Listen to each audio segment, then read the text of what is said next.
स्वागत है। वैसे तो बिहार में चुनावी माहौल है, परंतु आज मैंने श्रद्धेय सरदार पटेल की 150वीं जयंती के उपलक्ष्य में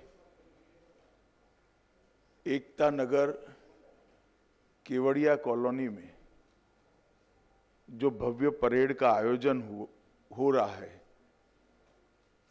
उसकी इंफॉर्मेशन देने के लिए आप लोगों को निमंत्रित किया है। हम सभी जानते हैं कि सरदार पटेल साहब का आजादी के बाद देश को एक करने में, आज के भारत के निर्माण में और एक भारत बनाने में कितना बड़ा योगदान है।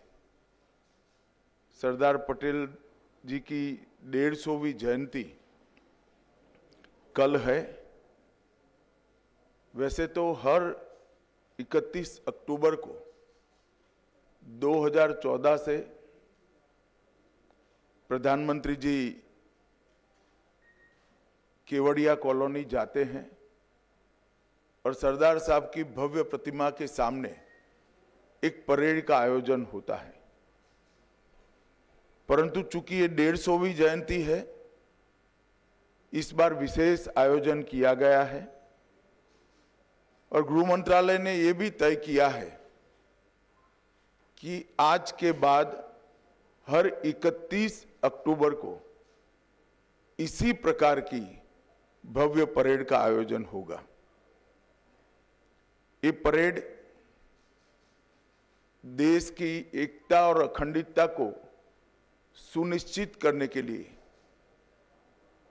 जो सभी सेंट्रल पैरामिलिट्री फोर्सेस हैं और हर राज्य की पुलिस बल है, उनके सम्मान में आयोजित किया जाता है। और वो सरदार पटेल जो देश की एकता और अखंडता की प्रतिमूर्ति है, उनकी प्रतिमा के सामने आयोजित होगा। इस बार रन फॉर यूनिटी को भी बड़े स्तर पर आयोजित करने का निर्णय लिया गया है। देश के सभी राज्य, केंद्र शासित प्रदेश, जिला, पुलिस स्टेशन, सभी स्कूल्स और यूनिवर्सिटी में रन फॉर यूनिटी का आयोजन हुआ है। उसके बाद देश का प्रत्येक नागरिक देश की एकता और अखंडता के लिए शपथ लेने का भी कार्यक्रम आयोजित किया गया है। इस बार विशेष 150वीं जयंती के उपलक्ष्य में एक भारत पर्व का आयोजन एकता नगर में किया है, जो 1 नवंबर से 15 नवंबर भगवान बिरसा मुंडा की जयंती तक चलेगा। और 15 नवंबर को जनजाति संस्कृति और उनके सांस्कृतिक कार्यक्रमों की एक भव्य कार्यक्रम के साथ इसका समापन होगा, जिसमें देश भर की जनजातियों के सांस्कृतिक विविधताएं, खाद्य परंपराएं, पोशाक की परंपराएं, शिल्पकला, लोक कला और संगीत का एक अद्भुत समन्वय बनाया जाएगा।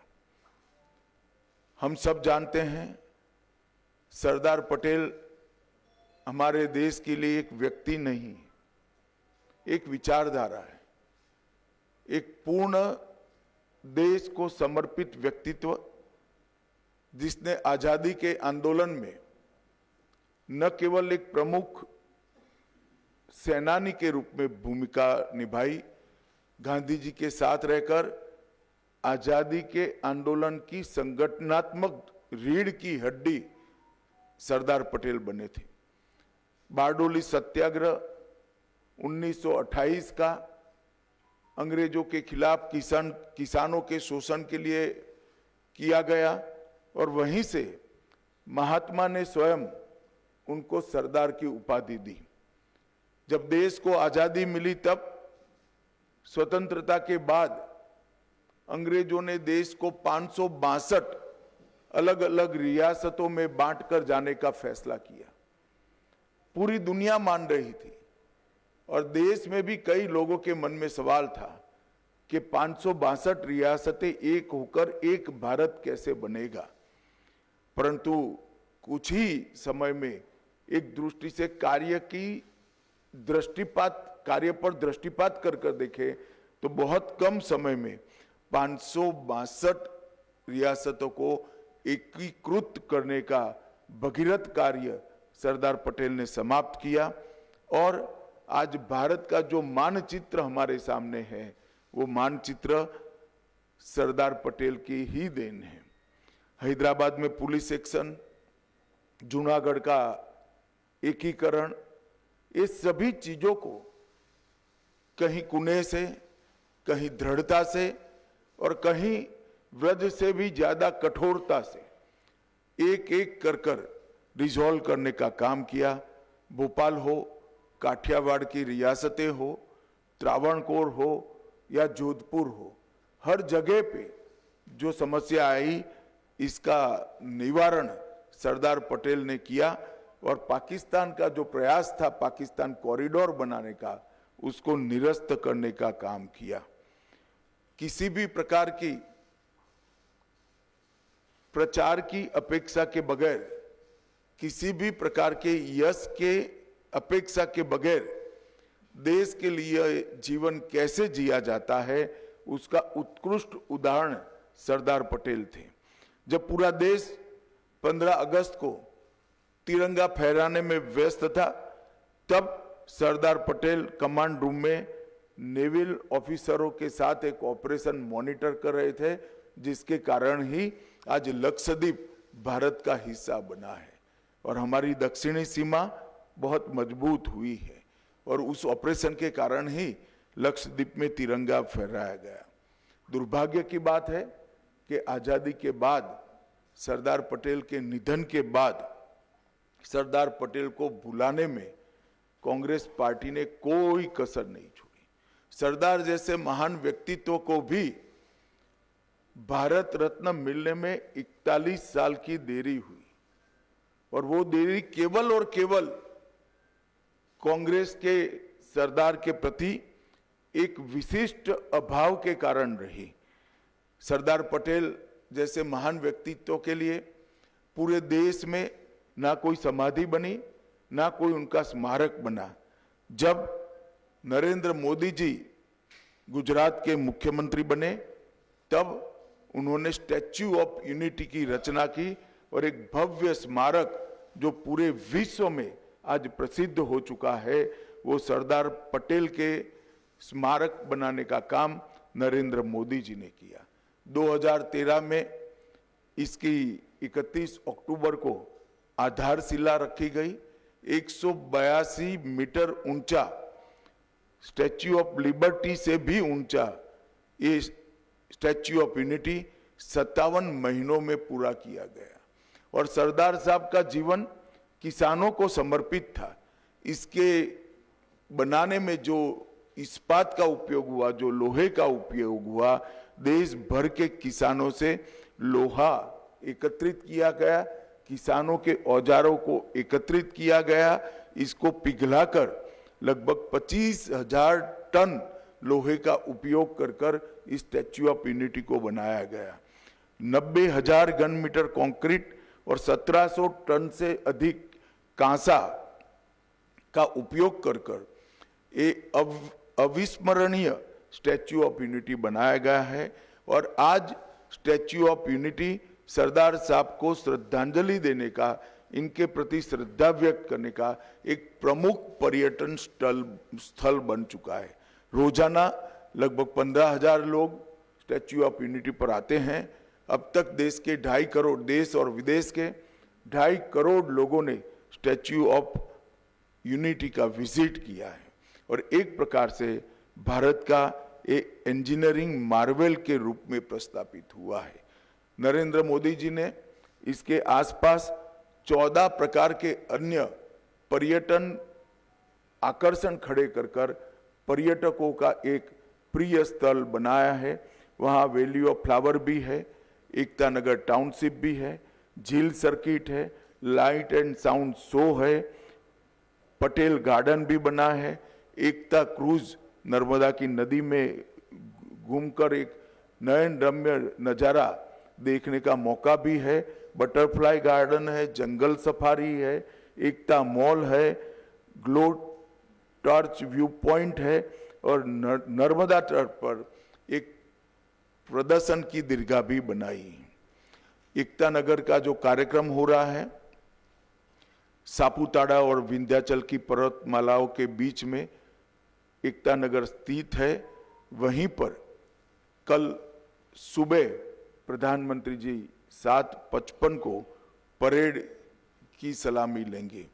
ये राष्ट्रीय परेड में केंद्रीय सशस्त्र पुलिस बल, कई राज्यों के पुलिस बल कौशल, अनुशासन और वीरता का प्रदर्शन करेंगे। इस वर्ष परेड के अंदर सीआरपीएफ के 5 शौर्य चक्र विजेता और बीएसएफ के 16 वीरता पदक विजेता भी शामिल होंगे। परेड का नेतृत्व महिला पुलिस अधिकारियों द्वारा किया जाएगा और परेड में ढेर सारे सांस्कृतिक प्रदर्शन भी करने का आयोजन हुआ है। हर राज्य की पुलिस से, हर सीएपीएफ के जवान अपना सांस्कृतिक कौशल का भी परिचय कराएंगे। बीएसएफ का ऊंट दल और ऊंट सवार बैंड भी इसके अंदर शामिल होगा। गुजरात का घुड़सवार दस्ता शामिल होगा। आसाम पुलिस का मोटरसाइकिल डेयर डेविल शो भी इसके अंदर होगा और कश्मीर और पंजाब की पुलिस भी इसके अंदर हिस्सेदारी करेगी। एनएसजी, एनडीआरएफ, अंडमान निकोबार द्वीप समूह और पांडिचेरी भी अपनी अपनी झांकियां रखेंगे। जम्मू और कश्मीर पुलिस भी अपनी अपनी झांकी रखेगी। वायुसेना की सूर्य किरण टीम, उनका भव्य एयर शो इस परेड का शिखर बिंदु होने वाला है। 900 से ज्यादा कलाकार देश भर से आकर हमारे देश की सांस्कृतिक विरासत को देश और दुनिया के सामने रखेंगे और एक प्रकार से ये परेड सच अर्थ में भारत की एकता का परेड बनकर रहेगा। एक भारत श्रेष्ठ भारत के कंसेप्ट को जमीन पर उतारने का काम करेगा और सरदार साहब की 150वीं जयंती के बाद अब हर 31 अक्टूबर को 26 जनवरी की तर्ज पर ही ये परेड नियमित रूप से मनाया जाएगा और हमेशा के लिए देश के युवाओं को सरदार साहब के सिद्धांतों को और सरदार साहब के देश के लिए किए हुए कामों को जानकारी देने का ये माध्यम बनेगा। मेरा सभी मीडिया के प्रतिनिधियों से विनती है कि इस परेड को ज़्यादा से ज़्यादा लोगों तक पहुंचाने के लिए आप मदद करिए और इस परेड के माध्यम से फिर से एक बार देश में एकता और अखंडितता के लिए एक मजबूत माहौल खड़ा हो, इस दिशा में हम सब काम करेंगे। ये इन्फॉर्मेशन देने के लिए ही बीच चुनावी माहौल में आप लोगों को बुलाया था, क्योंकि और कोई पॉलिटिकल बात हो नहीं सकती। आचार संहिता यहाँ पर विद्यमान है। चुनाव आयोग से परमिशन लेकर इन नॉन पॉलिटिकल इश्यू पर ही आपसे बात करने के लिए आप सभी को बुलाया था। आप सभी का आने के लिए बहुत बहुत धन्यवाद और मैं आशा करता हूं कि आप सभी भी आप अपने अपने माध्यम से ये भारत 2047 में कैसा हो